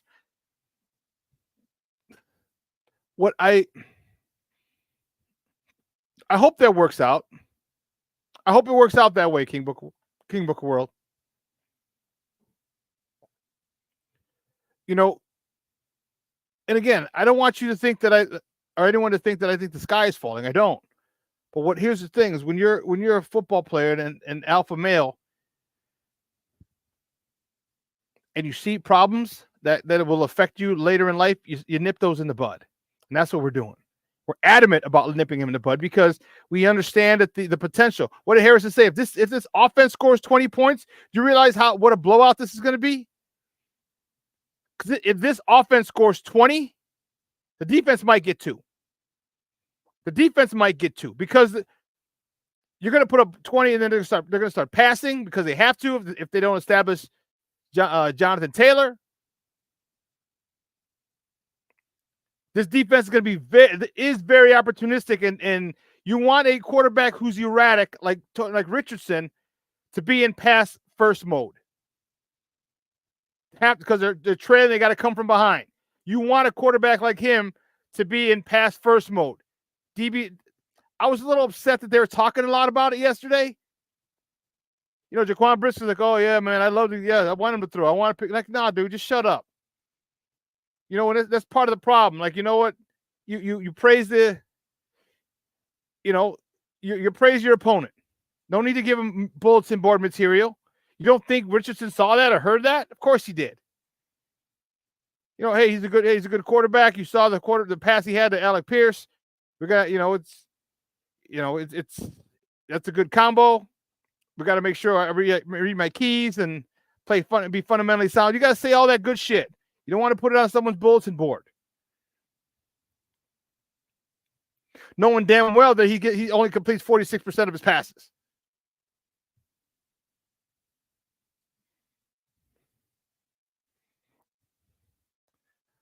Off the dub. Packers fan riding me all week. Told them I can't wait to see you in a couple of weeks. We'll be ready. I'm not worried about them yet. We got a few more weeks before we got to worry about them. Tell them to go. Tell the Packer fans stop kissing his cousin. All right. Stop kissing his cousin. His cousin doesn't like it. He doesn't like it.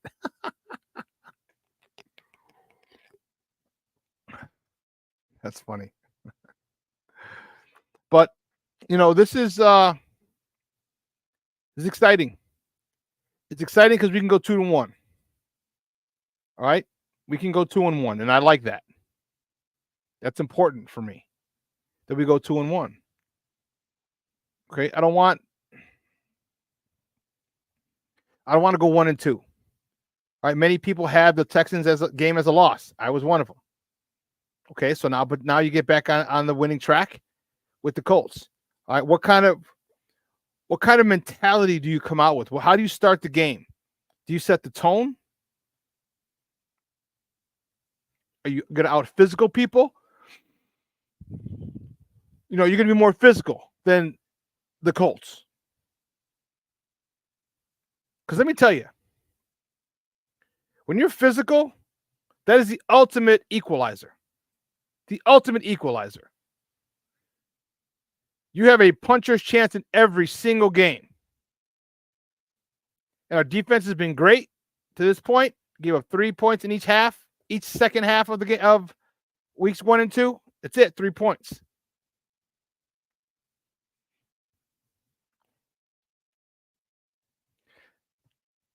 But you come out. How about you come out that way? How about you come out that way and give them 3 points the first half? How about that? How about them their apples? Kevin Scott says, how's Eberflus sticking with the same old line? Stop the madness, please. I'll tell you how. Because all the shit that they did was fundamentally wrong. So you get back to the fundamentals and say, look, when your guy attacks your offensive lineman next to you, guess what? Someone else is coming. Don't be so blind and stupid that you devote all your attention to the guy who's not even interested in you. You have to understand and notice when he's not trying to penetrate. Why? Again, this is what bugs me. Where's your football IQ? If the guy in front of me is not trying to penetrate and get to the quarterback on a pass play, and he's going. You see him going after your other guy, your teammate. What do you think's happening? There's going to be a stunt.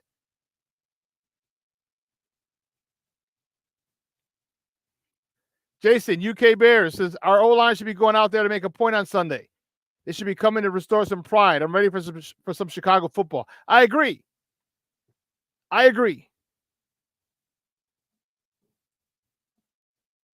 agree completely, Jason. I agree.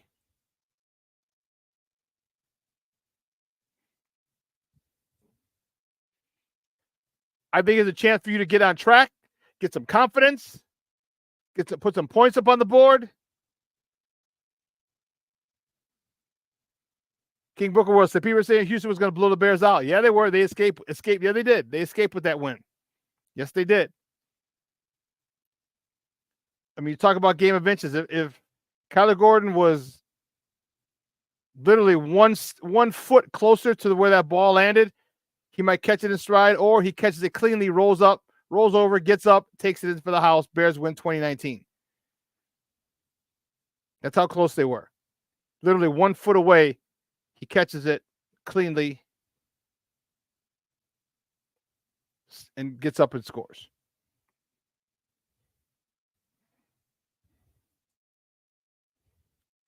Richardson's a big guy. Richardson doesn't like to slide. King Booker World said Richardson doesn't like to slide. He's gonna learn Sunday. Oh yeah, you're gonna learn. You're gonna learn. You get hit by Tremaine Edmonds, BJ Edwards, Jaquan Brisker. I know you're a big boy. Or God forbid you start to run, you slow down, and somebody's chasing from behind. A Sweat, a Billings, a DeMarcus Walker, a Gervon Dexter. Now, Gervon Dexter hustles. He's one of those guys that you have to work. When you watch film on him, the ball goes away from him, he chases it down. And as a running back, when I watch film, I had to say, okay, is there any guy who's going to clean my freaking clock?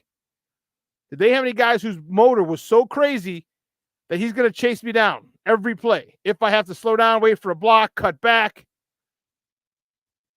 I had to make sure I had to watch every defensive lineman, every linebacker. What's their pursuit like? Oh, he half-asses. All right, if it's away from him, he don't do shit. Oh, this guy's a little different. No, he's coming. He's coming. He's coming. About to blow me up.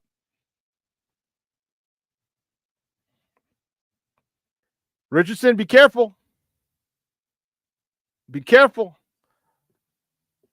Because this Bear team pursues. They pursue very well. Gervon Dexter pursues very, very well. And I love it. So it's going to be interesting to see what he does when he runs. If we can keep him in the pocket. First and foremost,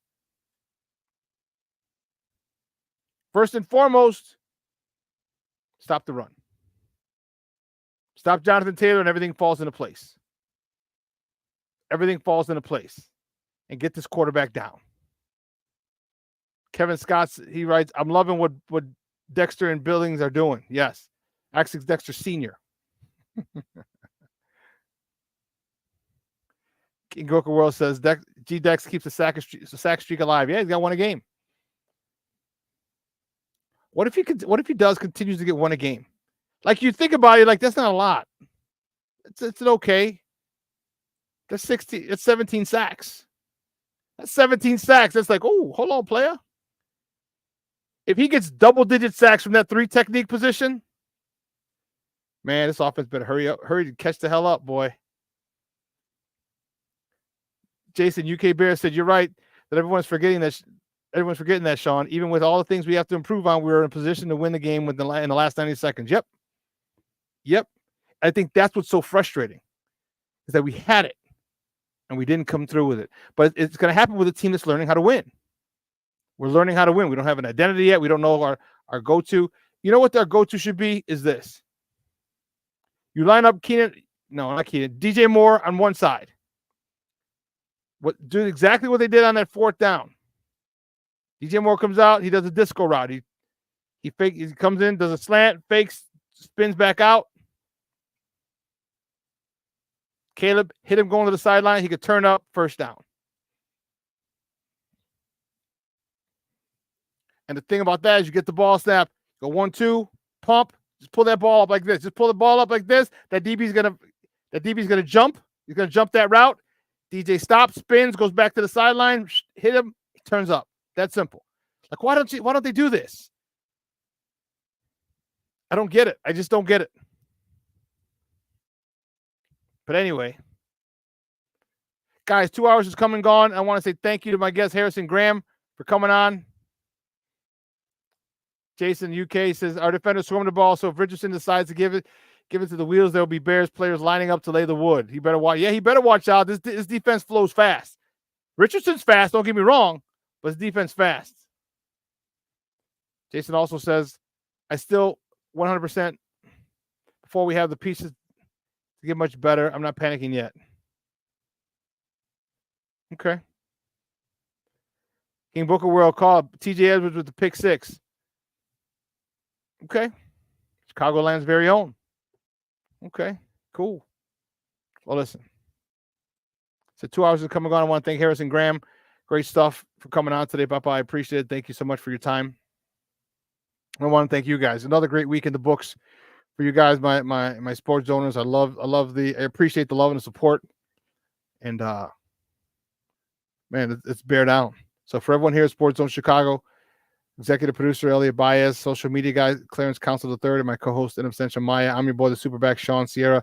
Guys, have a phenomenal week. It's supposed to be 85 degrees. It just rained again out here for about 15 minutes. The street's wet, but it stopped. Stop. Don't worry about it. It's going to be mid-80s all weekend. Get somewhere with your people, with your loved ones. Watch the game. Cheer the Bears on. Cheer the Bears on a victory. I may be down in Indianapolis watching the game. Plank, let me know. Are you actually going to the game, or are you just down there? You just live down there. Jason, UK Bears, good job, Papa. I'll catch the full show and catch up later. Thank you. You have a great day. It says afternoon over there for you guys. You guys have a good day. 7 hours, like 6 o'clock over there. All right, cool. So listen, for everyone at Sports Zone Chicago, guys, I'm your boy, the Superback, Shawn Sierra. Remember what I tell you. Talk to your peoples. All right, send them a text, send them a voice memo. All right, just say, hey, how you doing? Hey, let's catch the Bears game. All right, let's go watch the Sox lose another game. Whatever. Make time for people. All right, people make time for people for things that they want to make time for. Let your loved ones know that there's someone that you make time for. All right. I got to get out of here. I got to go pick up the warden from CrossFit class after I had class this morning. It was good. All right. So everyone here at Sports Zone Chicago, I'm your boy, the Superback, Shawn Sierra. Again, have a phenomenal weekend. Bear the freak down. Your boy is out.